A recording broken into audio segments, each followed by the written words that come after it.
2024 Pak Prabowo Subianto itu konteksnya karena tadi refleksi di internal ulang tahun Partai Demokrat sebenarnya jangan kemudian dikembangkan menjadi narasi bahwa di negara ini ada potensi dua matahari gitu.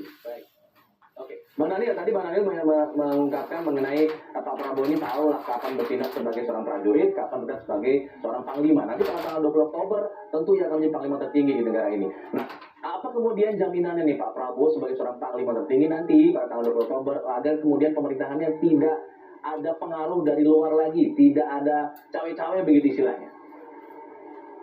Pemerintahan Pak Prabowo pasti akan ada pengaruh dari luar, Mas Alfa. Pengaruh dari luar apa ya? Rakyat, aspirasi rakyat, kemudian masukan banyak pihak. Kan selama ini juga Pak Prabowo misalnya ada dua nih. Pertama, ya ada pihak yang melihat Pak Prabowo ini akan dipengaruhi, akan dicawi-cawi oleh pihak lain atau tokoh tentu bahkan yang akan dicawi-cawi oleh Pak Jokowi. Ada yang selalu mengkritik gitu, tapi di sisi lain ada juga yang kritik Pak Prabowo ini akan otoriter, akan anti demokrasi dan macam-macam.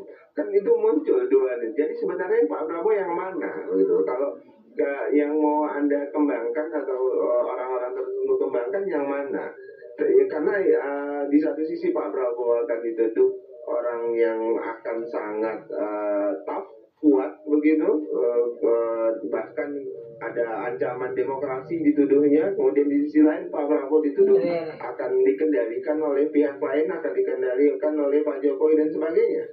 Jadi ini kan sedang dikembangkan oleh mereka yang pada prinsipnya pertama tidak suka dengan Pak Prabowo dan tidak suka dengan keterpilihan Pak Prabowo secara politik.